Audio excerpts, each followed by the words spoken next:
Welcome to another episode of Talking with Docs. I'm Dr. Paul Zalzal. And I'm Dr. Brad Weening. And I'm Dr. Nicole Callan. We have a special guest, another general surgeon, talking about a very interesting topic, one that is common. What are you talking about today? Hemorrhoids. All right. Why don't you give us the lowdown on hemorrhoids?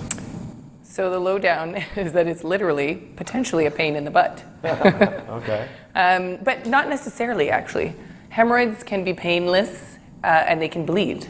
So there's various ways they can present, but the most common things will be pain or bleeding.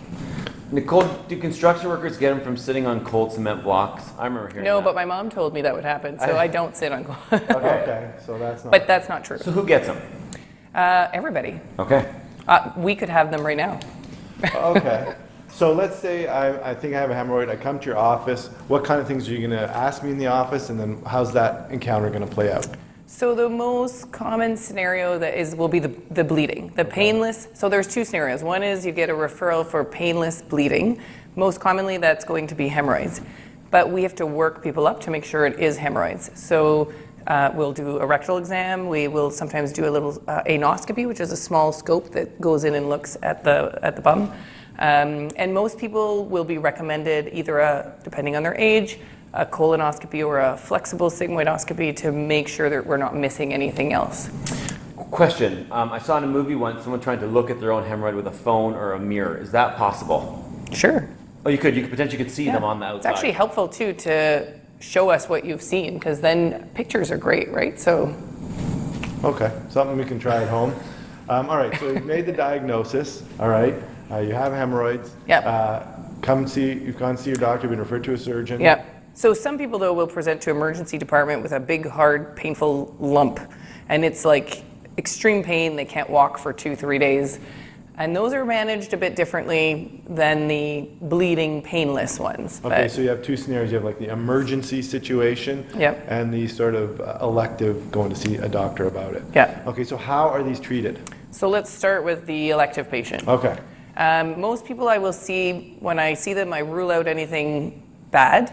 And then generally, honestly, if you just start taking 1/4 cup of all bran buds every day, I tell people to humor me. I say buy one box. I actually give them a coupon for a free box. I tell them to take 1/4 cup of all bran buds for 1 month. Most people, when I see them a month later, their symptoms are gone. Most people? Wow. 95% of people. Yeah. Wow.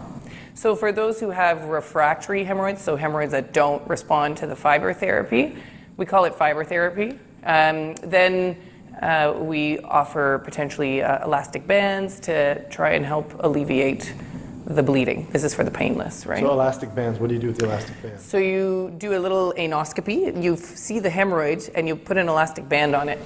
Okay. And it basically chokes off the blood supply, creates a scar, and stops the bleeding. How long Sometimes you need 3 or 4 treatments, 3 to 4 weeks apart to. Okay, so we've got the elective situation where you're going to try the bran, and more likely than not you're going to get better, or you might need to get some elastics. Yeah. Okay, let's go to that emergency situation that you scared us with a minute ago. Yeah, so the emergency situation is very painful, Okay. and that's usually because you've got blood clots that instead of just the bleeding, the blood is actually clotted, and it's stretching the skin, and so that's what actually hurts, is that stretching of that perianal skin. It hurts just hearing you talk about it. Yeah, it's very painful. So what's the treatment for that? So again, I put people on high fiber, so I put them on the all bran buds.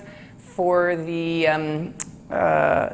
pain, I actually ask them to put witch hazel on that. Now, there's going to be all kinds of different treatments as well. Everybody's different, but this is what has worked for my patients over the years. So witch hazel is really helpful because it draws the swelling out of the hemorrhoids. Okay, So I tell people to buy Tux pads, or the Preparation Age gel only the gel has witch hazel in it. okay. Or you can actually just get witch hazel from pharmacies, but I think you need a prescription. And then just put that on the hemorrhoid, and it will it'll help seep some of that swelling out that's causing some of the pain. With Halloween on the horizon, that's very timely. Appropriate. The witch hazel. There's a costume option for you kids. Okay. Be a giant hemorrhoid. So that is basically the elective situation, the emergency situation. Anything else? Any other information you think that our viewers should know about hemorrhoids? I think really prevention is key, and that's by having high fiber diet. So when we say high fiber, people say, oh, I eat healthy, I eat lots of salad, but you really want to be getting like 30 to 40 grams a day. And you're not going to get that by eating healthy. So this is where the buds are helpful because they give you, I like the buds because it's a small volume, it's like a quarter cup, and it gives you 11 grams of fiber. Doesn't affect the taste of whatever you're eating, right? You can just toss it on something No, else. you can put them in your corn pops, you can throw them with your Lucky Charms. Chicken wings, are they high fiber? Ribs? You could splatter them on your chicken wings. I So the wing suppose. itself is not the high fiber. No, the wings may give you hemorrhoids. I haven't found one topic yet where chicken wings work out in my favor. One of the new treatments that's become available that I've recently learned about since June, which the feedback I've gotten from my patients has been phenomenal, are it's a medication that you take by mouth that's offered over the counter at the pharmacy. They are, I won't give any brand names, but they are what they call flavonoids, and basically they improve the tone of your blood vessels.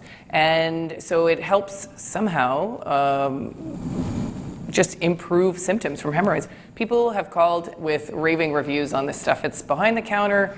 It's basically, they get it from baby oranges. Before the oranges get big, they isolate the flavonoids from baby oranges. So. Okay, folks, pause the video if you're watching. Go write flavonoids in case you get a hemorrhoid. Did they And make then- it rhyme on purpose, or was that just No, but it works really well, actually. They won't forget it. perfect? That's awesome. That is a ton of information about what causes it, how to treat it, how to prevent it. We just want to thank Dr. Callan for joining us Thank this you week. so much. Thank you for having me. And remember, you are in charge of your own health. See you next time.